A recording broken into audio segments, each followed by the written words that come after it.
Picture this. The year is 2003, and the US has just kicked off a full-throttle invasion of Iraq.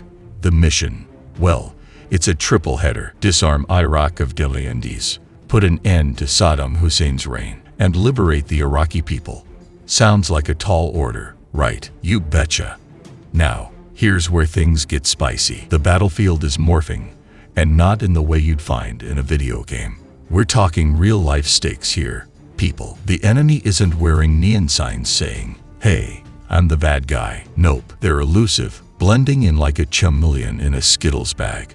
So, what do you do when the enemy is a master of hide and seek? You bring in the pros, special operators trained to spot a needle in a haystack and neutralize it with the precision of a Swiss watch. But hold on a sec, we're not talking about your run-of-the-mill special ops team here. Nah, the situation called for something extraordinary. Enter Task Force 145, the creme de la creme of special operations. This isn't just a US gig. We've got a cocktail of elite forces from around the globe. Imagine Delta Force, SEAL Team 6, the British Special Air Service, and even some cloak and dagger types from MI6 and the CIA. Yeah, it's like the Avengers, but for real and way more secretive. So why assemble this dream team? Simple, to hunt down one of the most elusive and dangerous figures in the Middle East, Abu Musab al-Zarqawi.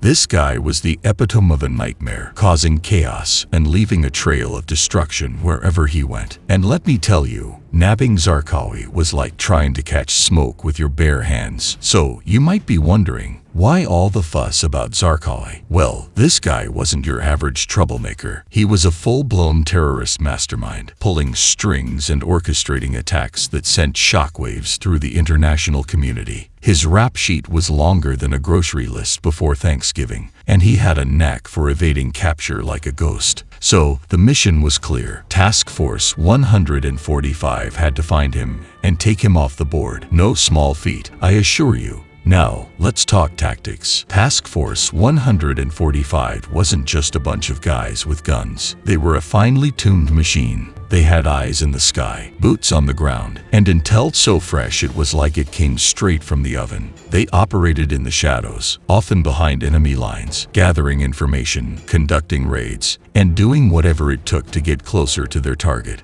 And let's not forget, they had to do all of this while dodging bullets, IEDs, and all sorts of nasty stuff. It was high-stakes poker, but these guys were playing to win. You see, the beauty of Task Force 145 was its adaptability. The team was a melting pot of skills and specialties. You had snipers who could hit a dime from a mile away, tech wizards who could hack into enemy communications, and interrogators who could make a stone spill its secrets. They even had canine units trained to sniff out explosives and, get this, electronic devices. Yeah, these dogs were sniffing out hard drives like they were treats. But what really set Task Force 145 apart was its speed. In the world of special ops, time is of the essence. You snooze, you lose. And these guys were all about the shock and awe approach. They'd swoop in like a hawk, execute the mission with surgical precision, and vanish before anyone knew what hit them. It was like watching a magician perform.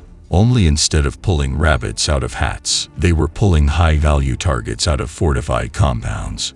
And let's not forget the psychological warfare. These operators were masters at getting inside the enemy's head. They'd use misinformation, decoys, and even fake radio chatter to throw the enemy off balance. It was like a game of chess, only with live ammunition and real lives at stake. So you're probably thinking, a $25 million bounty on Zarqawi's head. That's some serious cash.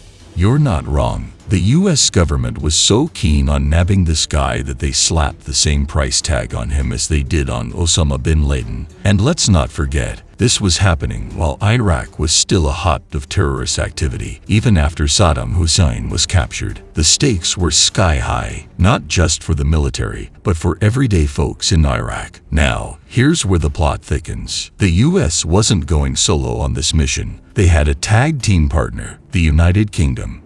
Yep, it was a transatlantic alliance aimed at taking down high-value targets and making the world a smidgen safer. But let's be real, it wasn't all smooth sailing. Intelligence was pouring in like water from a fire hose, and not all of it was reliable. Imagine sifting through a mountain of puzzle pieces, only to find out half of them don't even belong to the same puzzle. Frustrating, right? Enter General Stanley McChrystal, the guy who took the reins of the Joint Special Operations Command, home to the creme de la creme of the U.S. military special ops units. McChrystal was like a master chef. He knew he had all the ingredients for an unbeatable task force, but they needed a little seasoning.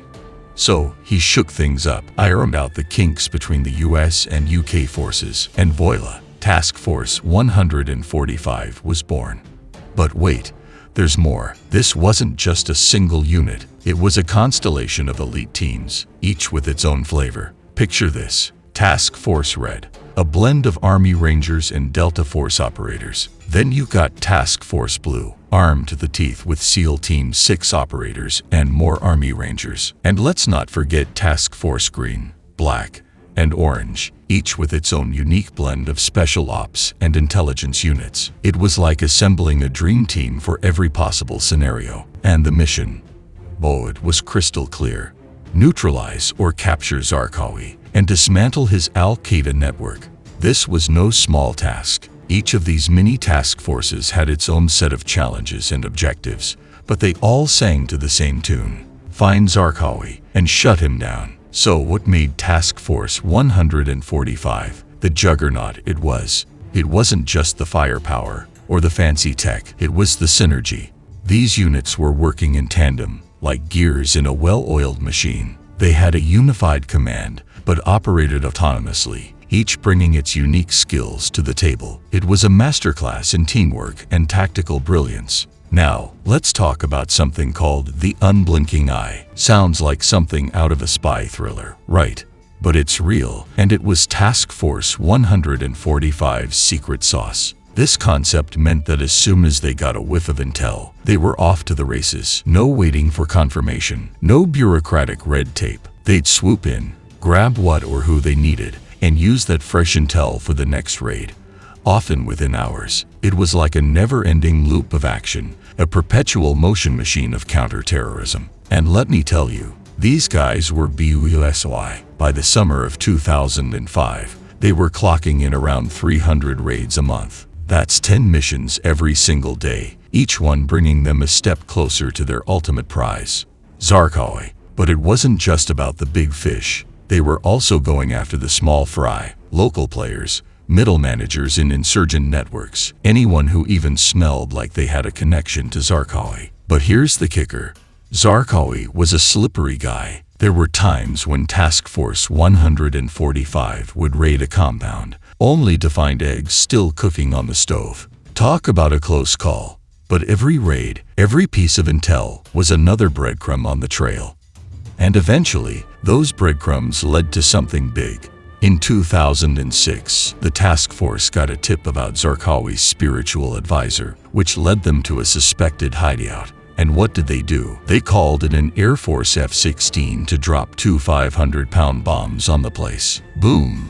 Zarqawi was out of the picture, but the mission was far from over. Task Force 145 had also managed to capture or neutralize around 200 of Zarqawi's associates. It was a massive win, but not without its costs. The task force lost about 18 operators in the hunt for Zarqawi, a stark reminder that even the best of the best face incredible risks. And here's where we pause to reflect. The demise of Zarqawi was a monumental achievement, but it wasn't the endgame. As one general put it, one man's life does not signify an end to an insurgency. Task Force 145 had other high-profile targets on their list, and they weren't about to hang up their boots.